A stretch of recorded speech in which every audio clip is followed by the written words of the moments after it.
Hello Year 11 and welcome to our second video here for our 10th unit in measurement. We looked at metric units last time and now we're looking at error in measurement. Now you have to think about this. When we measure something we need some sort of tool, device, right? It might be a tape measure, it might be a set of scales, it might be a stopwatch, who knows, depends on what we're measuring, a thermometer perhaps. Now these things can't measure perfectly.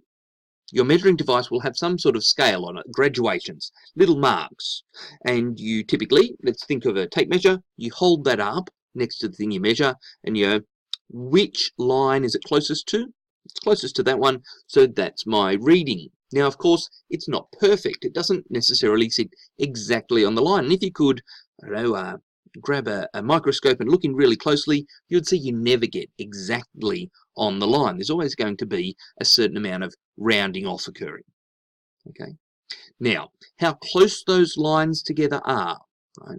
How close the spacing is with your measuring tool, whether that's a tape measure or a thermometer or whatever else, how close those things, the smallest difference you can measure, that's called the precision of the instrument.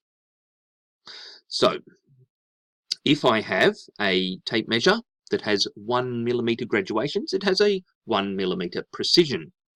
If I have one of these rulers that you might have had in, say, year 3, and it had marks every half a centimetre, right? If it had 2 little strokes for every centimetre, right? You could do half a centimetre, 1 centimetre, 1.5, 2, 2.5, 3, and so on. That has a half centimetre precision, or we might say a 5 millimetre precision, okay? Doing a unit conversion. So that's the precision. Now we talk about the error in a measurement because we always have to assume it's been rounded off, because it really has always been rounded off. The absolute error, okay, the maximum error that there might be in some measurement is plus or minus, and we use this little, can I point to it here? Maybe. No. This thing here we go. We use that little symbol there for plus or minus, we say. That's a plus or minus symbol. Plus or minus half times the precision. So if I'm measuring to the nearest millimeter, my precision is 1 millimeter, but my absolute error is half of that, plus or minus half a millimeter. Okay, just go. Next up, the percentage error. Now consider this. If I'm measuring something to the nearest centimeter, if I measure the width of my mobile phone, it's not terribly accurate measuring it to the nearest centimeter. If I was to measure the width of the classroom to the nearest centimetre, I think that's probably fairly accurate. Okay, there's a difference between them. They're both measured to the nearest centimetre, but it's kind of relative to how big the thing we are measuring. The same absolute error, right, if I'm measuring to the nearest centimetre, be plus or minus half a centimetre. But relative to what I've measured, okay, they're different. So we talk about a percentage error. And we calculate that as the absolute error divided by the measurement, and then we multiply it by 100 to make it a percentage. Okay, so precision is how close together the markings are on your measuring tool. The absolute error is plus or minus half of the precision, and the percentage error is the absolute error divided by the measurement and then multiplied by 100%. Now, here is another example. Look, I've got a tape measure. It says down here millimeters, so we can see millimeters there, and then I've got little graduations here on my tape measure. They're not all marked, only every 10th one is marked. How many graduations? If we look carefully, we'll see there's 10, so each one of those must represent 1 millimeter. So for part A here, is this pen going to work for me? I think it is. For part A, what is the precision of the tape measure? 1 millimeter. Okay, that's how close together the lines are. What is the measurement indicated with the arrow, including the absolute error? So, I've got an arrow up there. It looks to me like it's pointing somewhere between 57 and 58 millimeters. One or the other. Now, I can't say it's 57.7 or something, right? Because I can't judge it that well. No, what I'm going to have to say is that it is somewhere between 57 and 58, but it looks to me like it's closer to 58. So I'm going to say that's 58 millimeters. So that's the measurement. All right, let's try this.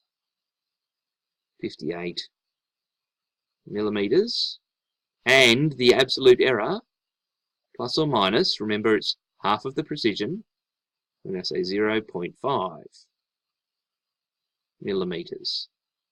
So when I say that, it's 58 millimeters plus or minus half a millimeter. Well, it could be 57.5, could be 58.5, could be anywhere in between those two numbers.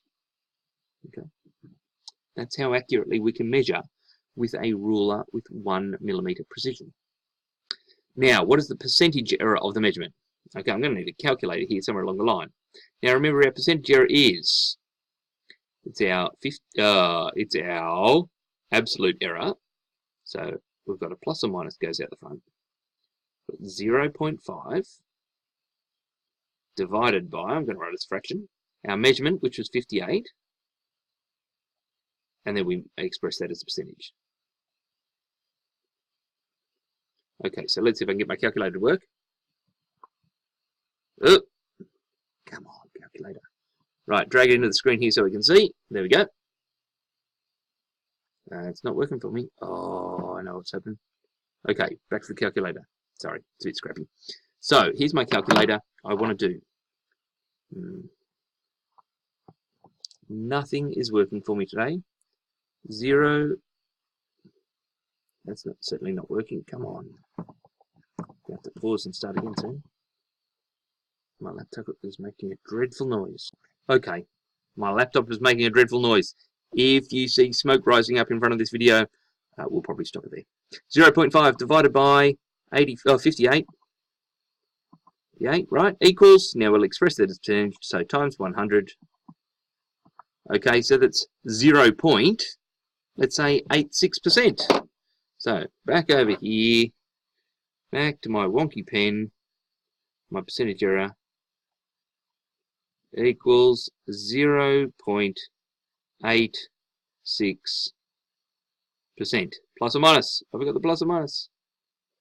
Okay, so it's better than 1% accurate, better than 99% accurate, we could say. It's got less than a 1% error. Rightio, I'm pretty sure that's it. Things are still going wonky here. What a classy video, indeed.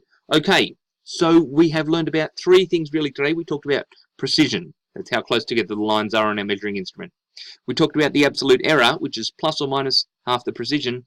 And finally, we talked about the percentage error, which is the absolute error divided by the measurement, expressed as a percentage by multiplying it by 100%.